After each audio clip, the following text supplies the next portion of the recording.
मेरे को नहीं लगता कि किसी के मन में ये ख्याल आएगा कि एक एमए बीए की हुई लड़की या फिर एक छोटा सा कंप्यूटर डिप्लोमा लेके घूमने वाली लड़की एक सीनियर सॉफ्टवेयर इंजीनियर बन सकती है। कि मैं एक छोटे से गांव से आई हुई थी, पंजाबी मीडियम में पढ़ी हुई थी, मेरे को यहाँ के माहौल का और यहाँ पे काम करने का थोड़ा तरीका नहीं पता था। अगर इस बंदे ने भी आज मुझे रिजेक्ट कर दिया या एचआर ने बोल दिया कि नहीं होगा तो निकल जाओ, ये हो गया, बट नहीं, यू आर सिलेक्टेड। अब सवाल था कि मैं अपने पेरेंट्स को कैसे मनाऊंगी, उनको कैसे समझाऊंगी कि मुझे दिल्ली जैसे शहर में जाके काम करना है। पहले दिन ही मैंने सोच लिया था कि हाँ, मुझे इनको अपने मुंह से नहीं, अपने काम से जवाब देना है।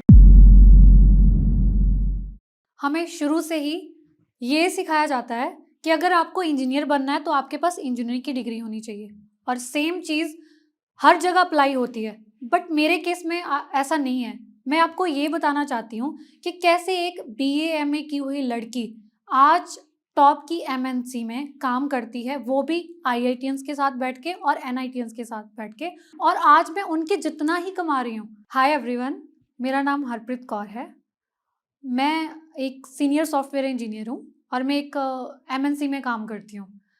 और इस चीज़ को सोच के आपको लग रहा होगा कि मैं पता नहीं कितने ही अच्छे बैकग्राउंड से हूँ या मेरा कितना ही अच्छा बैकग्राउंड रहा है, बट ऐसा कुछ भी नहीं है।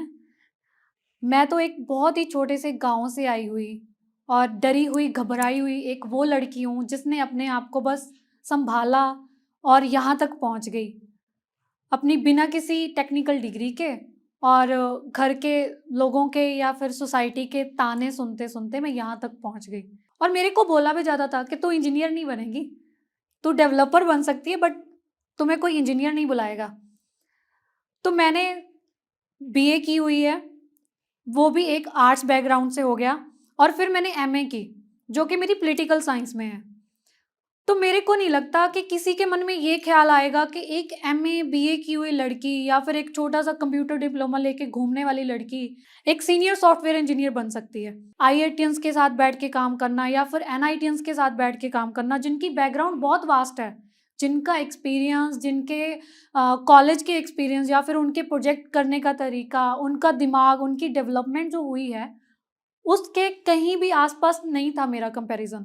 क्योंकि मेरे को तो यही सिखाया जाता था कि तू तो कुछ नहीं कर सकती क्योंकि तेरी बैकग्राउंड आर्ट से है। क्योंकि एचआर का जो मतलब उनके दिमाग में जो फितूर भरा होता है ना, कि हमें तो जी ये लिख के दिया गया है कि बैकग्राउंड तो यही होनी चाहिए, यही आपकी क्वालिफिकेशन होनी चाहिए, इसके बिना अगर ये क्राइटेरिया मैच नहीं हुआ हमारी प्रोफाइल के साथ, देन यू आर आउट।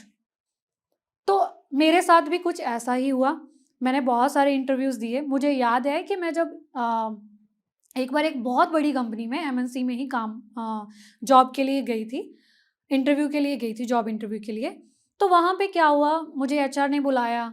मेरा उस नर्वसनेस में मैंने उससे उल्टे हाथ से ही हैंडशेक किया। तो वो उसको लगा कि हाँ, मेरा कहीं न कहीं कॉन्फिडेंस ना लूज़ था उस दिन, क्योंकि मेरे अंदर वो डर था ना, वो फितूर भरा हुआ था कि मैं नहीं कर पाऊँगी आज। तो उसने मुझे बुलाया। पहले तो उसको मेरा जेस्चर ही अच्छा नहीं लगा, फिर उसने मुझे केबिन में बिठा लिया। तो केबिन में बैठे हुए उसने मेरे से बातें करनी शुरू की कि कहाँ, कैसे आए, क्या एजुकेशन बैकग्राउंड है, क्योंकि मेरे रिज्यूमे में सिर्फ ये मेंशन था कि मैंने ग्रेजुएशन कर रखी है और मैंने पोस्ट ग्रेजुएशन कर रखी है। तो यही 2 चीज़ें देख के उसने मुझे बोला कि आप मुझे एग्ज़ैक्टली बताओ कि आपका क्या एजुकेशन बैकग्राउंड है। तो जब मैंने उसको बताया कि मैं तो आर्ट्स स्ट्रीम से बिलॉन्ग करती हूँ और मैंने सिर्फ बीए एमए कर रखी है और एक डिप्लोमा कर रखा है, post graduation in computer applications, तो उसका ना शायद कॉन्सेप्ट ही हिल गया इंजीनियरिंग को लेके, या फिर मेरी स्टडी से उसने कोरिलेट नहीं कर पाई वो। उसने यही बोला कि हमें तो अप्रूवल नहीं मिलेगा।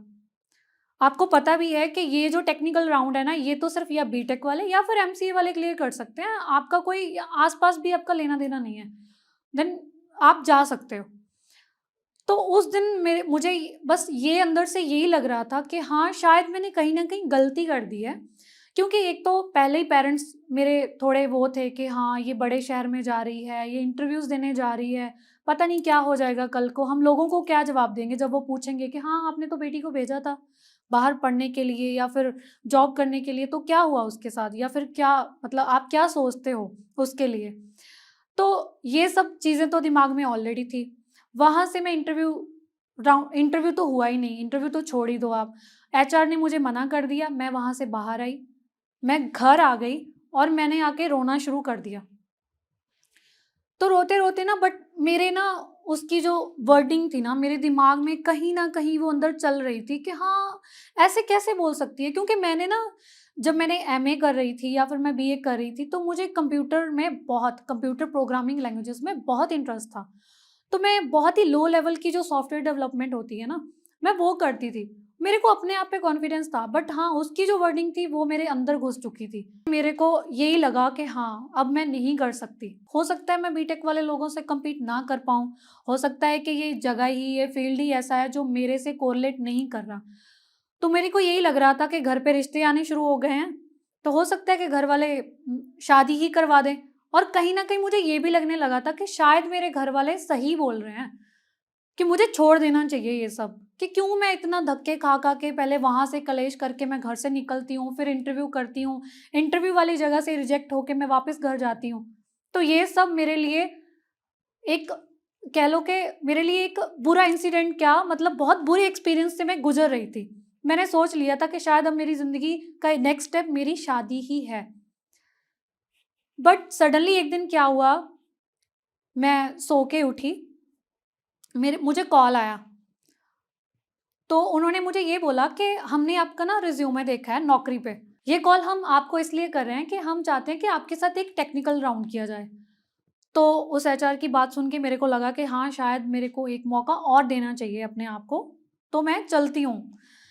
तो मैंने घर पे बात की, तो पेरेंट्स ने वही बोलना शुरू कर दिया, "कहाँ फिर जा रही है? क्यों जा रही है? जब तेरे को ऑलरेडी पता है कि तेरे साथ ऐसा।" इवन मेरे पापा तो मुझे एग्ज़ाम्पल देना शुरू कर देते थे कि मैंने तो तुझे बोला था ना ये कर ले, मैंने तो तुझे बोला था ना वो कर ले, तूने वो क्यों नहीं किया?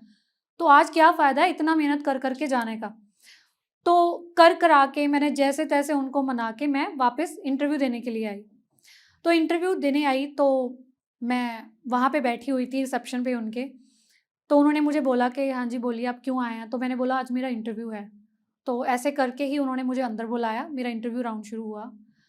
तो इंटरव्यू स्टिल मेरे दिमाग में फिर वही चीज़ थी कि अगर इस बंदे ने भी आज मुझे रिजेक्ट कर दिया या एचआर ने बोल दिया कि नहीं होगा, तो निकल जाओ, ये हो गया।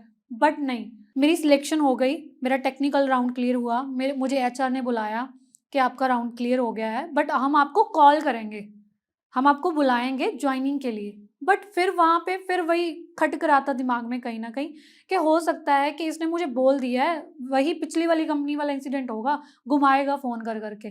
जैसा कि एचआर का सबका काम ही यही होता है कि घुमाना आपको कॉल कर के। बट नहीं, ऐसा नहीं हुआ। उसके इंटरव्यू के दिन के 3-4 दिन के बाद ही मुझे ना कॉल आया, जब मैं खाना खाने बैठी हुई थी और जस्ट मेरी पहली ही बाइट थी खाना खाने की। उन्होंने मुझे कॉल किया, उन्होंने मुझे बोला कि यू आर सिलेक्टेड, हम आपको बुला रहे हैं यहाँ पे, आप आओ और यहाँ पे आके अपना काम शुरू करो। बट वहाँ पे प्रॉब्लम क्या हो गई, एक तो उन्होंने मुझे बहुत कम ऑफ़र किया था। शायद कहीं न कहीं उनको लगा था कि इसको पहले नौकरी, मतलब इसको कौन रखता, इसके पास एमए, बीए की डिग्री है, शायद इसको नहीं रखता, तो इसको हम कम में ही, ये कॉम्प्रोमाइज़ कर लेगी हमारे साथ। तो वही हुआ, मैंने कम पैसों में कॉम्प्रोमाइज़ ही कर लिया। बट अब सवाल था कि मैं अपने पेरेंट्स को कैसे मनाऊँगी? उनको कैसे समझाऊँगी कि मुझे दिल्ली जैसे शहर में जाके काम करना है? तो मैंने अपने पापा को बताया और मम्मा को भी बताया, अपने भाई को बता दिया, सब बैठे हुए हैं, मैंने उनको बोला कि मुझे जाना है। फिर मैंने बोला कि नहीं, आप मेरे को एक मौका दो, हो सकता है कि मेरे लिए बहुत अच्छा कुछ लिखा हो, मेरा अच्छा फ्यूचर हो, मेरा ब्राइट फ्यूचर हो, क्योंकि लोग सॉफ्टवेयर डेवलपमेंट करते-करते कहाँ से कहाँ पहुँच जाते हैं, गूगल जैसी कंपनी में चले जाते हैं, तो मुझे सिर्फ एक मौका दो। उनका ये कहना था कि ठीक है, चली जाओ, हमारे कहने पे तो तू वैसे भी नहीं चलने वाली, क्योंकि आना तो तुझे फिर यहीं है। तो मैं वहाँ से निकल गई। अब वापस आई, तो पहले तो घर से निकलने का था कि हाँ, मुझे घर से बाहर जाना है और मुझे कुछ करना है। बट जब मैं दिल्ली जैसे शहर में आई, तो मुझे लगा कि गाँव का माहौल और एक बड़ी सिटी का माहौल कितना डिफ़रेंस होता है दोनों में। क्योंकि गाँव में लोग बड़े चुपचाप रहने वाले, बहुत ही शांति वाला माहौल था। बट जब मैं दिल्ली आई, तो मुझे लगता था कि पूरी दुनिया यहीं आ गई है। इतने सारे लोग, मेरे को लग रहा था कि शायद कहीं न कहीं मैंने गलत डिसीज़न ले लिया है, मैं अपने घर के बिना नहीं रह पाऊँगी, क्योंकि जो लड़की कभी घर से बाहर ही नहीं निकली, जिसको लड़कियों के ट्रिप पे जाने की भी परमिशन नहीं मिलती थी किसी टाइम पे, जो जो अपने घर पे पूछती थी कि मेरे को सिर्फ़ लड़कियों वाले ट्रिप पे ही भेज दो, उनका ग्रुप जा रहा है, स्कूल वाले लेके जा रहे हैं, तो क्या मैं चली जाऊँ? तो जब मेरे को नहीं बोला जाता था, तो अब शायद मेरे को लग रहा था कि मेरा घर ही मेरी दुनिया है। तो यहाँ आके दुनिया ही बदल गई। यहाँ जब आई तो पता चला कि यहाँ पे लोग ऐसे भी रहते हैं, यहाँ की लड़कियाँ ऐसे भी रहती हैं। तो मुझे यही लग रहा था कि शायद मैंने कहीं न कहीं जल्दी कर दी है, या मैंने ये पहचानने में गलती कर दी है, या फिर मैंने अपने आप पे कुछ ज़्यादा ही कॉन्फिडेंस दिखा दिया है कि मैं यहाँ आके काम कर सकती हूँ। कि मैं अकेली हूँ, मैं अकेली यहाँ आ गई हूँ, पता नहीं मेरे साथ क्या होना है कल को, शायद मैंने गलत डिसीज़न ले लिया है। बट फिर अंदर से वही आवाज़ें आती थी कि नहीं, एक बार तुझे याद है ना, एचआर ने ये बोल के निकाल दिया था कि तू तो कुछ कर नहीं सकती। मतलब तूने अपना करियर ख़त्म कर लिया, तुम्हें एक टाइम पे ये लग रहा था, बट अब तुम्हारे पास एक ऑप्शन है, तुम्हारे पास एक मौका है कि तुम अपने आप को प्रूव कर पाओ। तो मुझे ये सब चीज़ें भी याद रहती थी उन सब इंसिडेंट के साथ-साथ। अब मैंने सोच लिया था कि मुझे रहना भी यहीं है, चाहे मुझे इस सब माहौल के साथ मुझे कॉम्प्रोमाइज़ करना पड़े, बट मैं करके ही रहूँगी। आज मेरा जॉइनिंग का दिन था, उन्होंने मुझे डेट दे रखी थी, तो आज मुझे जाना था। पहले तो मैंने एचआर को कॉल किया कि मुझे आना कैसे है, क्योंकि मेट्रो से जाना था और मेट्रो के नाम से ही मैं डरती थी कि मैं कैसे पहुँचूँगी। तो मैं गई, मैं जाके रिसेप्शन पे बैठी, वहाँ पे एक बंदे की एंट्री हुई, वो मेबी ऑफ़िस में ही काम करता था फील्ड में। तो उसने मुझे पूछा, आप कैसे आए हो? तो मैंने बोला ना, आज मेरी जॉइनिंग है यहाँ पे, तो मैं बहुत खुश थी। तो एचआर ने मुझे बुलाया, उसने मुझे सबसे इंट्रोड्यूस करना शुरू कर दिया, बट वो साथ में मेरी क्वालिफ़िकेशन भी बता रहा था। और जब मेरे टीम के बंदों को मेरी क्वालिफ़िकेशन पता चली ना, तो उनको लगा कि ये आई है, हो सकता है इसका कोई ना कोई जुगाड़ हो, या हो सकता है कि वो इंटरव्यू को जानती थी पहले से, हो सकता है इसका कुछ ना कुछ, मतलब इसका कोई ना कोई चल रहा होगा। बट ऐसा नहीं था, क्योंकि मुझे पता था कि मैंने क्या-क्या सफ़र किया है यहाँ तक आने के लिए, कि क्या मैंने स्टडी के लिए किया है, क्या मैंने अपने पेरेंट्स को समझाने के लिए किया है, क्या मैंने लोगों से सुना है अपने बारे में। यहाँ आ गई हूँ अपना घर छोड़ के, मुझे पता था कि मैंने क्या किया है आज तक, बट उन लोगों के लिए ये सब चीज़ें मैटर नहीं करती थी। उन्होंने तो मुझे बस पहले दिन से ही ये समझ लिया था कि ये कुछ नहीं कर सकती, ये डेवलपमेंट तो सवाल ही नहीं पैदा होता कि ये डेवलपमेंट कर सके, क्योंकि लैंग्वेजेस सी थी, सी प्लस प्लस थी, तो ऐसी लैंग्वेजेस पे काम करना, और एक लड़की जब इंजीनियरिंग लाइन में जाती है ना, तो उसके लिए सवाल रहता है ये टेस्टिंग कर लेगी, इसको टेस्टर बना देते हैं। तो ऐसा कुछ नहीं था। तो मेरे केस में क्या था कि मैं एक छोटे से गाँव से आई हुई थी, पंजाबी मीडियम में पढ़ी हुई थी। मेरे को यहाँ के माहौल का और यहाँ पे काम करने का थोड़ा तरीका नहीं पता था। बस यही कारण था कि मैं उस दिन थोड़ी अपने आप को लो फ़ील करने लगी उन लोगों के मुकाबले, क्योंकि शायद वो बहुत अच्छे कॉलेजेस से पढ़े हुए थे, शायद वो आईआईटी से था कोई, कोई एनआईटी से था। मैं उनको कॉम्पिटिशन दे पाऊँगी या नहीं दे पाऊँगी, मेरे लिए सबसे बड़ा माइलस्टोन उस टाइम पे यही था। क्योंकि फर्स्ट डे जब मुझे पता है कि मेरे से कुछ ऐसा सॉफ्टवेयर डाउनलोड हो गया था कि मेरा सिस्टम क्रैश हो गया। बट हाँ, मैं सीख रही थी, मुझे पता था कि मैं कर सकती हूँ। तो मैंने एक आईटी पर्सन को बुलाया, मैंने बोला आप प्लीज़ मेरी हेल्प कर दीजिए। तो उसने बोला ठीक है मैं कर देता हूँ। बट साथ वालों को ना मेरी एजुकेशन, क्वालिफ़िकेशन पता होने की वज़ह से वो मुझे सुना रहे थे, अंदर ही अंदर बुली कर रहे थे कि ऐसे लोगों से ये ऐसा ही काम होगा, ये क्या ही कर सकती है। इससे तो कुछ होगा ही नहीं, पता ही तो है इसने क्या ही कर रखा है। तो उस बंदे ने खुद ही जवाब दे दिया, मुझे तो जवाब देने की ज़रूरत नहीं पड़ी। उसने बोला कि जो लोग काम करते हैं ना, उनसे ही काम खराब होता है, तो ऐसा नहीं है कि ये नहीं कर सकती। मैंने उस दिन, पहले दिन ही मैंने सोच लिया था कि हाँ, मुझे इनको अपने मुँह से नहीं, अपने काम से जवाब देना है। और मुझे याद है, उन बंदों में से बहुत कम लोग थे, वो लड़के थे, पहली बात तो, उनको लगता था कि ये लड़की है तो हम इसको डोमिनेट कर सकते हैं, बट ऐसा नहीं हुआ।